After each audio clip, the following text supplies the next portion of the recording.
ओहो हो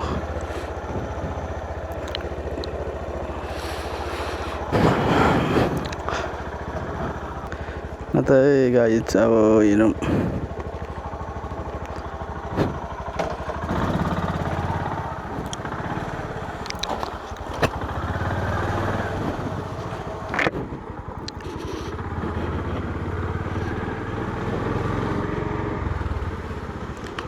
तर यो बाटो त खत्तम पो रहेछ उताहरू घुमे जानुपर्ने रहेछ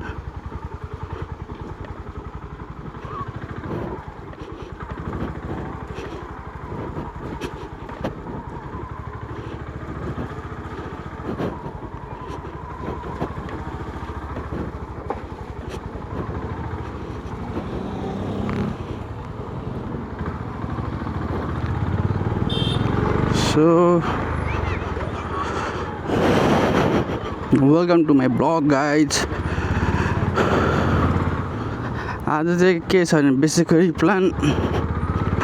आज मेरो खासमा आँखा चेकअप गर्न जानुपर्ने छ होइन अनि त्यसपछि त्यस्तै डकुमेन्टहरू यताउति मिलाउनु जानुपर्ने छ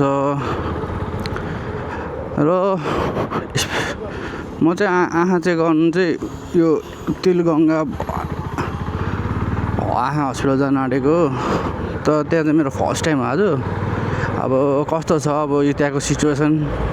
लास्टै लाइन लाग्नु पर्ने छ भने चाहिँ आज त आँखा चेक गर्ने काम पोस्टपोन हुन्छ होला यदि लाइन लाग्नु पर्दैन भने चाहिँ गएर चेकआउट गर्नुपर्ने आँखा चेक गर्नुपर्ने छ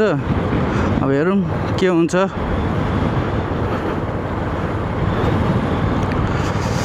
अनि मलाई चाहिँ अब एक दुई दिनमा म जस पूर्व जाने काम बढिरहेछ मेरो जस बाइक पनि सर्भिसिङ गरेर जानुपर्ने प्लान बनाउँदैछु बाइक पनि सर्भिस गर्ने एक दिन जानुपर्ने छ अब हेरौँ आज के हुन्छ अब टाइम पायो भने बाइक पनि सर्भिस गराउँला कि भन्ने सोचिरहेको छु तर टाइम होला जस्तो त लाग्दैन मलाई किन अहिले 1 बज्न आँटिसक्यो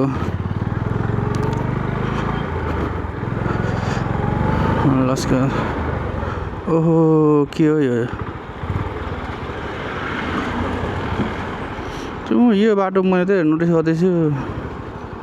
यो बाटोमा लास्टै धेरै गाडीहरू यो ठुल्ठुलो गाडीहरू चाहिँ जाम बढ्दो रहेछ हौ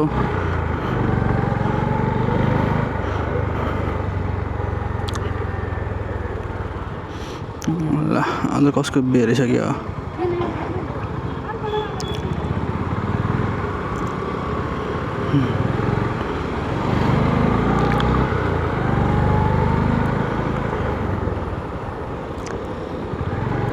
बाइ द वे तल यो तिलगङ्गा आँखा हस्पिटल कहाँ छ लाग्छ भने यो ठ्याक्कै कता छ भने एयरपोर्टको बाटो हुँदै जानुपर्छ कतातिर भने एयरपोर्ट पनि पुग्नु पर्दैन जस एयरपोर्ट नजिकै छ यो हाम्रो पशुपतिको बागमती खोला छ नि त्यसको पुल कटेर तलतिर झर्नुपर्ने हुन्छ लेफ्ट के अरे राइट ह्यान्ड साइडतिर ओ माई गड राति पानी परेर खत्तम छ बाटो राति नै बिहानै भर्खरै परेको थियो सरी है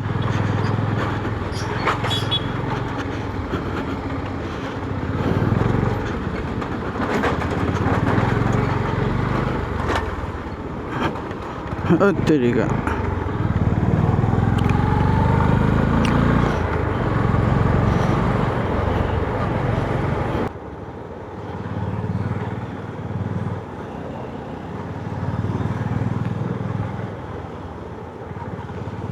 बनाएको छैन कि भत्काएको बाटो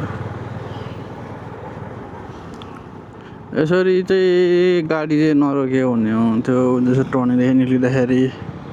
गाह्रो पर्छ के रहेछ घरमा ओ चिट काट्दै रहेछ नन पार्किङ पार्क गरेर भनेर चिट काट्दै रहेछ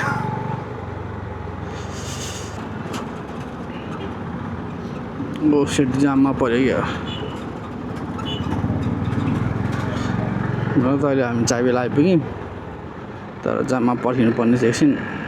कि खुल्यो wow I am so lucky man जाम पो खुल्यो त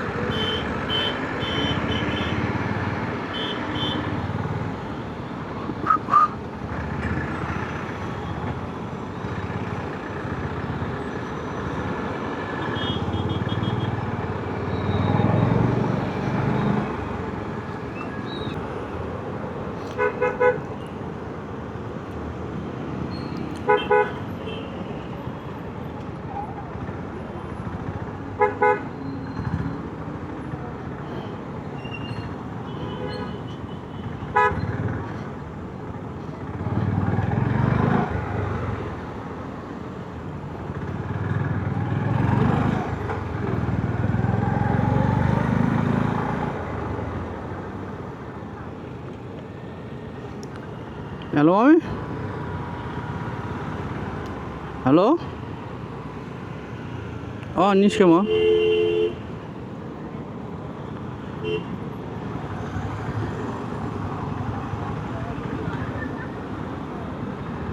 ए त्यो कोड चाहिँ तपाईँको त्यो एक्टिभेट गर्नलाई कि त्यो लगइन गर्नलाई होला कि अहिले पर्खिनु यहाँ हस्पिटल जाँदैछु हस्पिटलमा अब खै टिकट लिनुपर्छ खै लाइन पो लाग्नुपर्छ जस्तो कुरा सुन्दैछु म अनि त्यहाँ जान्छु अब त्यहाँ लाइन साइन लाग्ने भएछ चाहिँ म आज चेक गराउँदिनँ होला पछि आएर चेक गराउँछु होइन म त गाई चाहिँ आइपुग्यो है तिलगङ्गा आइपुग्यो यहीँ कहीँ बाइक पार्किङ गर्नुपर्ने होला तिलगङ्गा हस्पिटललाई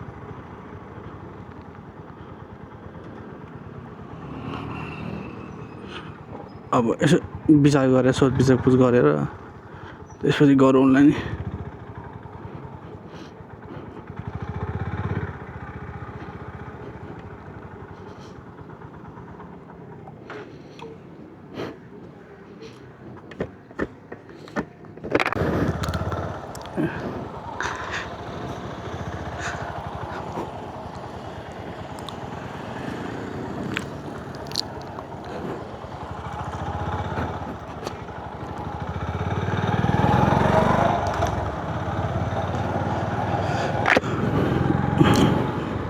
पोपट हो गया भाइ पोपट हो गया प्राइभेटमा गर्नलाई के भन्छ ऊ टोकन लिनुपर्ने छ टोकन बिहानै सिद्धिएछ फोन गरेर बुकिङ गर्नुपर्ने रहेछ अब आइडिया थिएन अब यस्तै हो अब चलो नक्सलतिर अब नक्सल चाहिँ अब किन जान आँटेको भने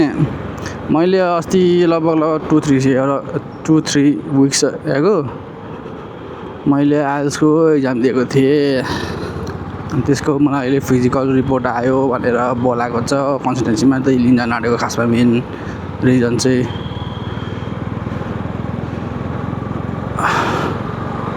अब जामै जाम ल ल ल ल ल पोपट हो गया रे भाई पोपट हो गया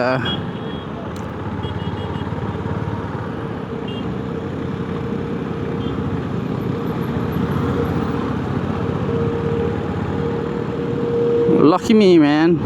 जाम चाहियो ओ शिट म्यान फेरि जामै परेछ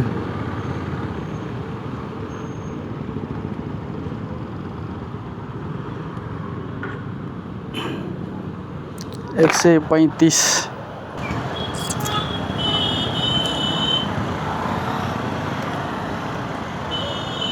मान्छेहरू देखेर बाफ्रे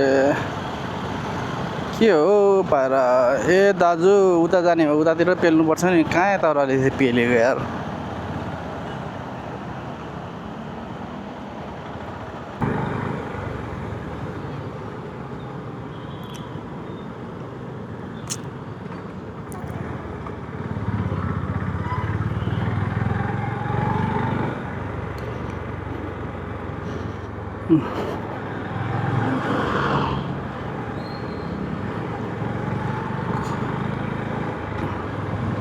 जस यो एरियामा बाइकहरूको चाहिँ धेरै सोरुमहरू छ जस यहाँ चाहिँ केटाहरूको लागि बाइकर केटाहरूको लागि चाहिँ डिम रोड भने जस्तै हो क्या हुँदै Royal Enfield Triumph KTM oh my god man motor valley नयाँ अहिले ब्रान्ड खोलेको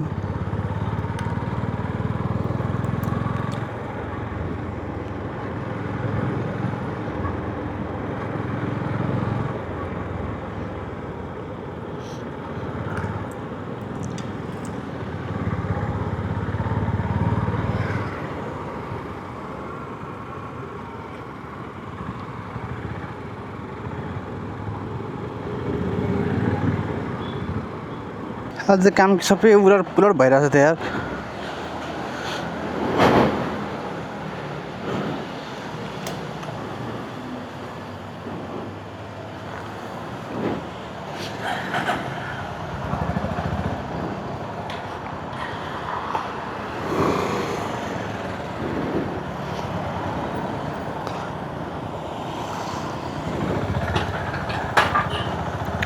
दिमाग खराब भइरहेको त न त आई चेकअपमा त्यहाँ भयो यहाँ अहिले ढोका बन्द अनि के हो आज दिनै खराब हो कि मेरो भाग्य फुटेको हो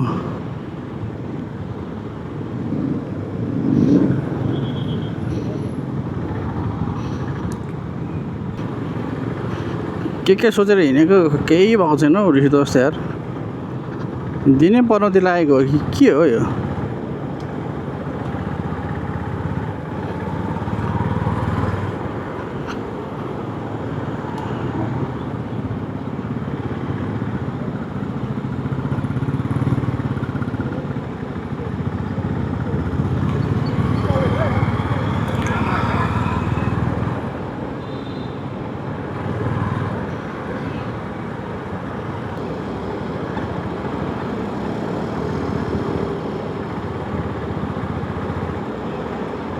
मेरो बाइक आज स्मुथ भइरहेछ अस्ति front sprocket chain sprocket front sprocket clean गरेको थिएँ कि यति त्यो ल्युबको यति त्यो फोरा जम्मा परेको त्यो सबै सफा गरेको त्यसपछि बाइक कति स्मुथ भइरहेछ पिकअप पनि अलिकति तानी जस्तो लागिरहेछ होइन बाइकको त्यही हो त्यही भएर के छ भने टाइममा आफ्नो बाइकको पनि स्प्रोकेट पछाडिको मात्रै होइन फ्रन्ट स्पोकेट पनि टाइममा 10,000 किलोमिटरमा सफा गरेर त राम्रो हुँदो रहेछ ट्राई इट आउट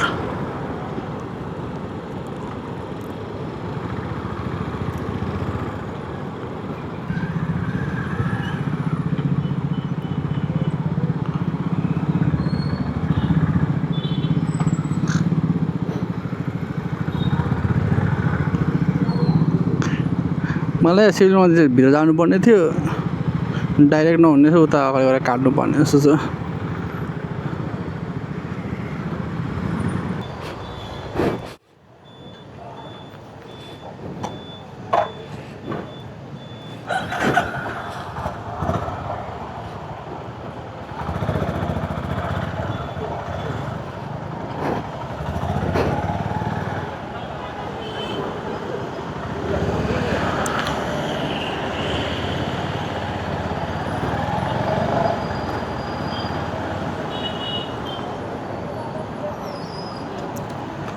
फेरि निक्लिने बित्तिकै जामा फस्यो यार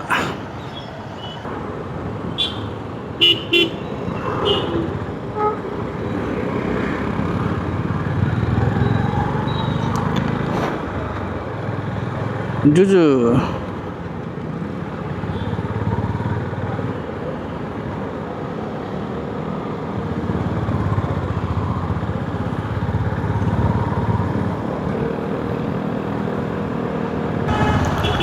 त बल्ल चक्रपथको जाम छुट्यो